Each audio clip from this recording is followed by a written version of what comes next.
Fala pessoal, Jorge André aqui. Hoje eu tô aqui para falar do filme A Mais Preciosa das Cargas, uma animação da França, Bélgica, exibido no Festival de Cannes em 2024. Um filme super triste, mas emocionante, super caprichado visualmente. Vamos falar um pouquinho agora, sem spoiler. Um pobre lenhador e sua esposa viviam numa grande floresta. Frio, fome, pobreza e guerra tornavam suas vidas difíceis, até que um dia a mulher resgata um bebê. Jogada de muitos trens que passam constantemente pela região, a mais preciosa das cargas transforma a realidade do casal e de todos que cruzam seu caminho. Bom, como eu falei, o filme foi exibido no Festival de Cannes 2024. Ele é dirigido pelo Michel Hazanavicius e tem o roteiro do Michel e do Jean-Claude Grunberg. É um filme que tem uma fotografia, a arte dele, a ilustração, a animação dele é linda, é bem realista, assim, e é muito caprichado. Porém, a história é bem triste, bem tocante, porque se passa na época da Segunda Guerra Mundial. A gente conhece aquele casal ali de camponeses, ele é alinhador e ela é dona de casa ali, lutando para sobreviver em meio a esse período sombrio. As coisas eram extremamente atroces e desumanas, e aí, a determinado momento, ela sempre vê esse tempo passar. Ela ali é uma mulher sem perspectiva, que tem aquela rotina triste, onde eles passam necessidade, é muito frio, eles têm pouca comida, ele é um trabalhador, até ela receber essa carga mais preciosa, que é um bebezinho, uma bebezinha, para falar a verdade, e ali transformar a vida dela e de todos que estavam ao redor. De início ele não aceita bem o lenhador, a filhinha, esse bebezinho que chega, ele é bem rude, ele tem uma certa preocupação, porque da onde que ela veio, só que ele não sabe de fato a origem, até que ele vê a bebezinha crescendo e acaba se apaixonando ali por ela, pela criancinha, né? Então toda a família, tem um cachorrinho da família ali que acaba se interagindo também. E começa a acontecer várias coisas do ambiente externo que acaba atingindo muito a família. As pessoas que trabalham com ele começam a desconfiar daquele bebê e começam a enfrentá-los ali, eles passam por maus bocados. No meio do caminho ela acaba encontrando, não quero dar spoiler pra vocês, porque senão vou me aprofundar muito na história em si. No meio do caminho ela acaba encontrando pessoas que foram maravilhosas com ela, como o vizinho ali que cedeu o leite da cabrinha dele para poder alimentar a menina.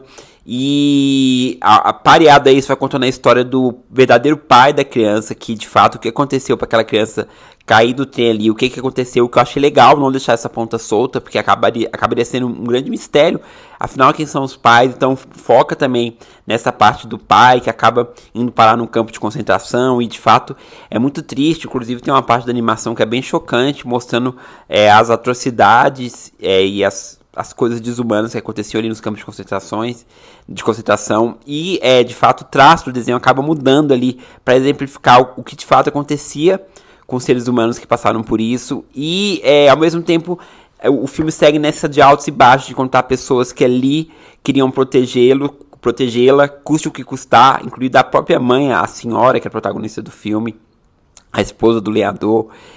Sendo essas pessoas como o vizinho, por exemplo, que foi um grande amigo no momento mais difícil dela. E o filme ele tem um desfecho muito interessante, e ele acaba de uma maneira assim que você fica querendo, saber mais um pouco o que aconteceu. Eu não vou dar spoiler aqui, mas o que aconteceu, a gente tem uma noção do que aconteceu ali. O tempo passa, existem encontros e desencontros no meio do caminho, a gente tem uma noção como foi a vida da criança, mas o filme, ele me pegou tanto, é tão legal assim de assistir, no sentido assim, é tão caprichado, é tão emocionante, perante tudo isso que eu falei, que a gente fica querendo saber até um pouco mais o que de fato aconteceu com aquela criança. Ele fala, só que assim, é uma coisa bem a nível de desfecho mesmo, ele não aprofunda de fato na fase adulta, nem no desenvolver. A história é aquela mesma, é aquela da guerra, é ali, quando eles recebem a carga, que é o bebezinho, o desenvolver dela até ela virar uma criancinha, e ali de diante, como que foi o desfecho do fim da guerra ali com relação aos personagens, e dali de diante seguir. Mas é muito interessante que acaba tendo um encontro muito, muito incrível ali, muito marcante ali com os personagens, que é o grande destaque do desfecho. E é muito emocionante de ver como que tudo termina e de como que a gente consegue lidar com o melhor e o pior da humanidade aqui nessa animação, perante tudo aquilo que eles passam nesse período de guerra e nessa questão de tentar sobreviver a tudo isso. Bom, trilha sonora, sonoplastia, dublagem, perfeitos, animação, a gente observa muito isso, né? E aqui o filme ele consegue realmente, de fato, ter muitas nuances. Eu amo animação, eu sou ilustrador, então pra mim nunca é demais. E é uma animação muito bela, de fato, apesar de muito triste, como eu falei pra vocês aqui. Mas esteticamente, artisticamente falando, é lindo e vale a pena assistir. Se você assistiu, eu quero saber a sua opinião. Deixe nos comentários que eu respondo tudo. Curta, divulgue, compartilhe. Siga a gente no Instagram, @NovoCineCult, que lá eu falo muitas coisas legais sobre filmes, séries e afins. O filme estreia agora, quinta-feira, nos cinemas, dia 17 de abril. Um filme aí de muita reflexão, de muita emoção e de muita tristeza também, mas que vale a pena assistir pra podermos comentarmos aqui, tá certo? Vou ficando por aqui, fiquem com Deus, até a próxima, tchau.